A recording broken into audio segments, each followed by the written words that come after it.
Bonjour mes chers chimistes, j'espère que vous allez bien. Alors vous étiez nombreux à montrer votre intérêt sur Facebook pour que je vous lance une vidéo expliquant la chromatographie sur colonne de gel de silice, qui est une technique de séparation très indispensable et très utilisée, que ce soit dans les laboratoires de synthèse organique ou dans les laboratoires qui travaillent sur l'extraction des plantes médicinales. Bien sûr, qui dit chromatographie sur colonne de gel de silice dit chromatographie sur couche mince. Tout simplement parce qu'on ne peut pas réaliser une chromatographie sur colonne de gel de silice sans faire appel à la chromatographie sur couche mince. Donc sur cette vidéo, on va voir ensemble les deux techniques en détail. Quant à moi, et pour vous réaliser cette vidéo, j'ai pensé lentement comment vous expliquer cette technique avec une manière qui soit à la fois simple et pratique. Finalement, j'ai décidé de vous la présenter comme une recette de cuisine.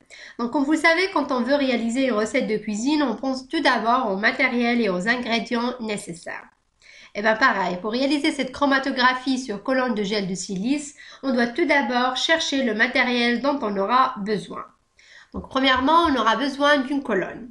Les colonnes, vous pouvez les trouver sous différentes tailles. Donc vous choisissez votre colonne en fonction de la quantité de l'échantillon que vous voulez séparer. Ensuite, on aura besoin d'un support et des pinces avec lesquelles on va fixer notre colonne verticalement. Ensuite, qui dit chromatographie dit phase stationnaire et phase mobile. Donc notre phase stationnaire dans cette technique va être de la silice et notre phase mobile va être des solvants organiques que nous on va les choisir en fonction de la polarité des composés qu'on souhaite les séparer. Et donc pour préparer notre phase mobile, on aura besoin d'une éprouvette et d'une bouteille en verre vide dans laquelle on va mettre notre phase mobile ou notre éluant. Ensuite, pour pouvoir choisir correctement nos solvants organiques, on va faire appel à la chromatographie sur couche mince. Et donc, pour cela, on aura besoin des plaques CCM, un ciseau, une règle et un crayon, des capillaires avec lesquels on va piquer nos plaques CCM et un bécher dans lequel on va mettre notre plaque CCM. Ensuite, on aura besoin du sable, du coton, un portoir qui va porter les tubes à essai dans lesquels on va récupérer nos composés une fois sont séparés, sans oublier bien sûr notre échantillon qu'on souhaite le séparer. Alors une fois on a préparé tout le matériel dont on a besoin, on va passer aux étapes. Alors la première étape est le choix du solvant ou du mélange de solvants qui va constituer notre phase mobile ou notre éluant. Et donc, comme je vous ai déjà parlé, pour pouvoir choisir ce mélange de solvants, on va faire appel à la chromatographie sur couche mince, qui est une technique de séparation reposant sur le même principe de la chromatographie sur colonne de gel de silice, et qui est basée sur la différence d'affinité des composés constituant un mélange à l'égard de deux phases, une phase stationnaire et une phase mobile. Cependant, vous allez constater la différence entre ces deux techniques par la suite. Et donc, pour réaliser cette chromatographie sur couche mince, on va prendre une petite plaque qu'on a coupée à l'aide d'un ciseau et on va tracer une ligne tout en bas qu'on appelle une ligne de dépôt sur laquelle on va déposer à l'aide d'un capillaire notre échantillon à séparer ainsi que nos molécules pures de référence.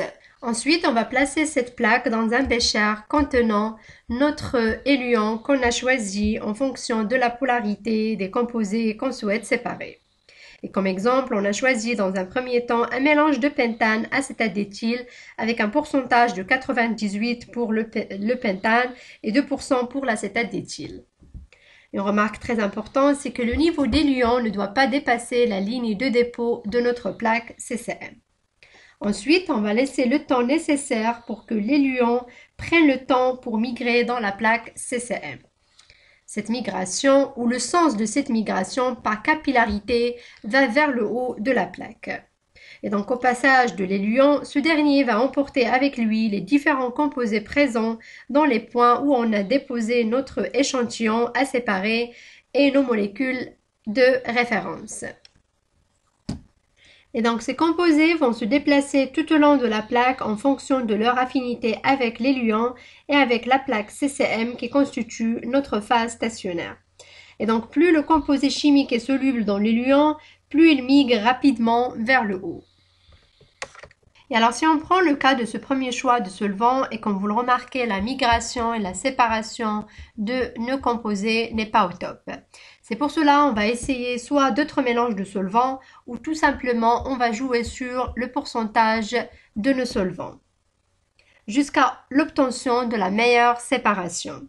Dans cet exemple, et comme vous le voyez, un mélange de 90% de pentane et de 10% d'acétate d'éthyle nous a permis d'obtenir une meilleure séparation.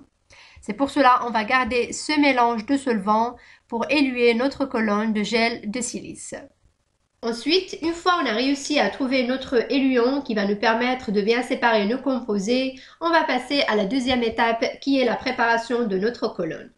Et donc tout d'abord, on va placer un morceau de coton au fond de la colonne que l'on recouvre d'éluant afin d'éliminer l'air emprisonné dans le coton.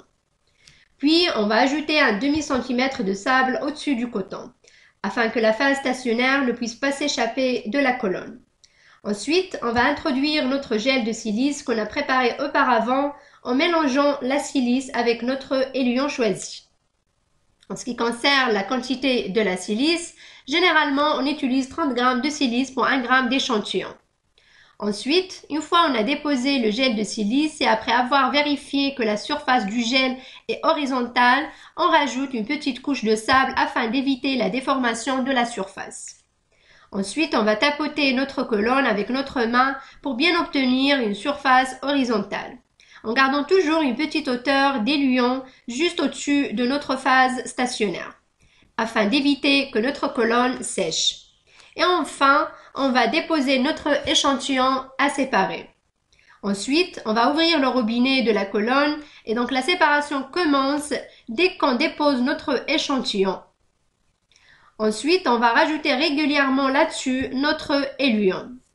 Et voilà, donc au fur et à mesure, vous allez remarquer la séparation de vos composés tout au long de la colonne.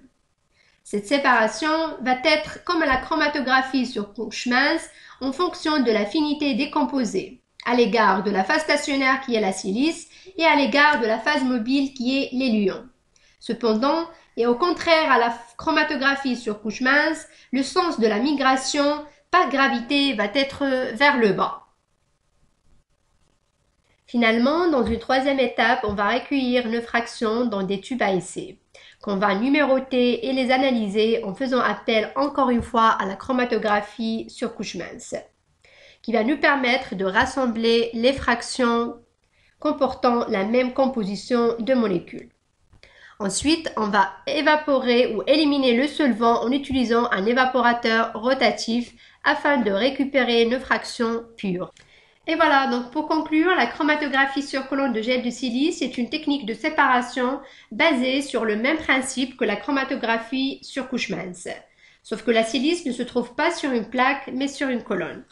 Et sauf que la séparation est réalisée tout au long de la colonne par gravité et non pas par capillarité, comme c'est le cas de la chromatographie sur couche mince, qui reste une technique de séparation qualitative au contraire à la chromatographie sur colonne de gel de silice, qui est bien une technique de séparation quantitative. Voilà, j'espère que j'étais claire. Si vous avez des questions, n'hésitez pas à me contacter sur mon adresse mail ou sur ma page Facebook. Likez si vous aimez la vidéo et n'oubliez surtout pas à vous abonner à la chaîne si ce n'est pas encore fait afin de recevoir la nouveauté de mes vidéos. Je vous remercie beaucoup pour votre attention et je vous dis à la prochaine.